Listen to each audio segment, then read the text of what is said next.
membiasakan kayak voice call atau video call gitu. Nah, aku tebak kalian pasti lebih suka chat kan daripada voice call atau video call.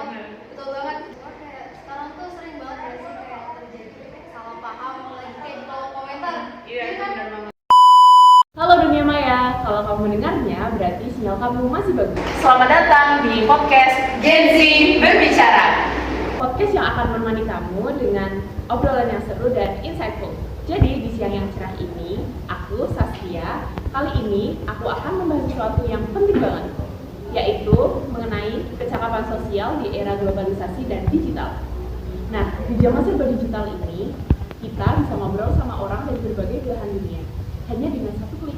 Tapi di balik kemudahan itu, banyak dari kita justru merasa kesulitan dalam membangun komunikasi yang efektif.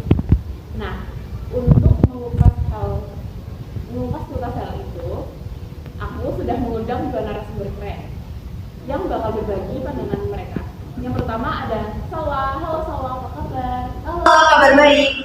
Senang banget nih bisa ngobrol di sini. Topik ini emang menarik banget sih, apalagi sekarang kecakapan sosial makin diuji di dunia digital. Setuju banget sih. Dan narasumber yang kedua adalah Cindy. Gimana kabarnya Cindy? Halo, aku baik. Makasih nih udah undang aku. Buat aku excited banget sih bahas ini. Karena kan banyak ya fenomena menarik soal komunikasi digital yang aku proses sendiri. Sebelum kita membahas lebih dalam, aku mau tanya dulu nih ke Salwa.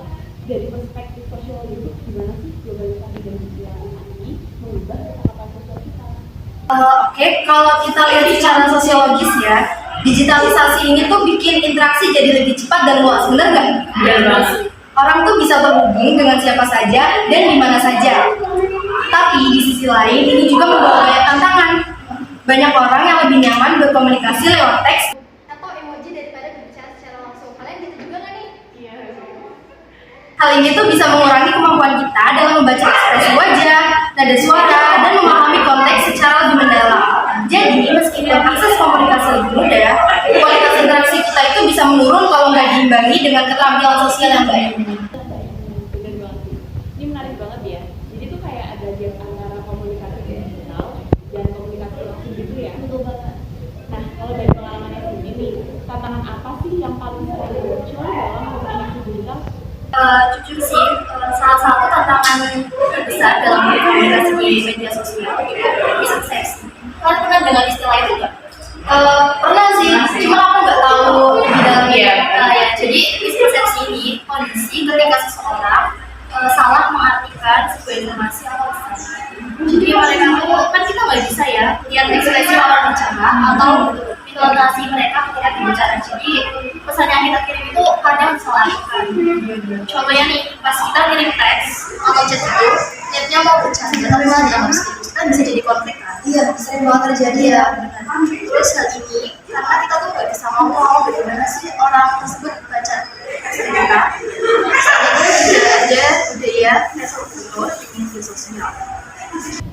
Kalau cancel culture itu awalnya tuh dari mana dan gimana ya?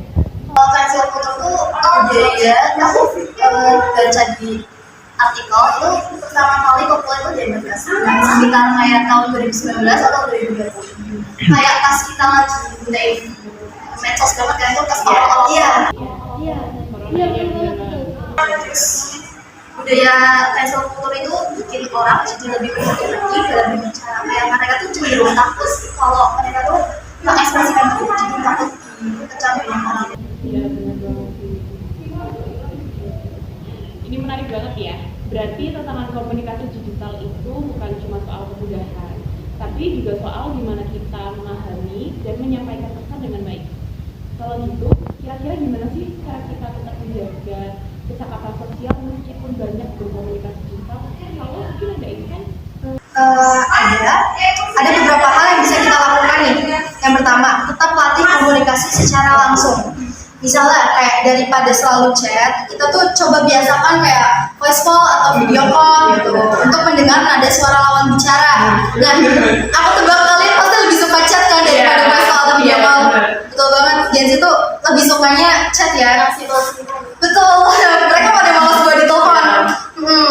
Dan yang kedua itu memahami etika komunikasi secara digital. Kayak misalnya dengan nggak langsung bereaksi terhadap sesuatu tanpa memahami konteksnya.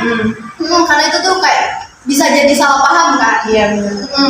Terus yang ketiga itu biasakan untuk berinteraksi secara real life. Jadi kayak misalnya dengan menghadiri acara komunitas atau diskusi offline agar tetap terbiasa dengan interaksi sosial langsung. Itu dengerin guys, itu benar-benar penting banget sih. Betul banget. Ini tips yang menarik banget ya. Nah, kalau dari sisinya Cindy nih, ada nggak sih strategi biar komunikasi digital kita tuh lebih efektif, nggak mudah disalahartikan atau salah paham gitu? Ya pasti ada sih. Aku selalu ingat tiga hal ini buat menghindari kesalahpahaman di media sosial. Yang pertama itu selalu menjelaskan konteks dengan jelas. Jadi jangan anggap orang lain itu langsung paham apa yang kita maksud. Iya benar. Jadi kan nggak selalu semua orang kayak paham gitu kan. Iya. Jadi kalian coba dulu pakai bahasa yang didekati. Kayak misal pahami dulu bagaimana orang lain mungkin merasakan jika mereka tuh baca pesan kita. Jadi kita tuh nggak bisa seenaknya aja dengan menggunakan bahasa yang lebih enak. Kita juga bisa membuat orang lain merasa lebih nyaman dan mengurangi kesalahan. Terus pahami dulu sih konteksnya dengan jelas dan pikirkan bagaimana sih aku bisa merespon dengan cara yang lebih konstruktif. Ya, jadi kita tuh bisa dengan itu kita tuh bisa berkomunikasi dengan efektif. Ya, soalnya kayak sekarang tuh sering banget sih kayak terjadi salah paham, apalagi kayak di kolom komentar. Iya, Ini kan benar banget. banyak banget kayak netizen tuh yang nggak baca caption dulu atau baca keterangan Iya, dulu sih. ya. Itu aduh, Gen Z tuh biasanya ngelakuin itu. Iya, kamu gitu juga kan nih? Enggak ya, jangan sampai ya. Kita harus menelaah dengan baik. Betul sekali. Ini tips yang berguna banget nih. Jadi bisa disimpulkan ya guys, bahwa kecakapan sosial itu tetap penting banget, baik dalam dunia maya maupun dunia dunia nyata maupun dunia digital. Meskipun globalisasi dan teknologi itu sudah memudahkan untuk kita berkomunikasi, tetap dibutuhin gitu kesadaran untuk memahami konteks, menjaga etika, dan tetap membangun hubungan sosial yang sehat. Nah, itu obrolan kita untuk hari ini tentang kecakapan sosial di era globalisasi dan digital. Semoga bermanfaat untuk kalian semua dan terima kasih banyak untuk Cindy dan Salwa yang udah berbagi insight kerennya mereka. Buat kalian yang dengerin, jangan lupa like, comment, and subscribe. Follow juga jangan lupa di podcast ini dan share ke teman-teman kalian. Dan sampai jumpa di episode selanjutnya. Dadah.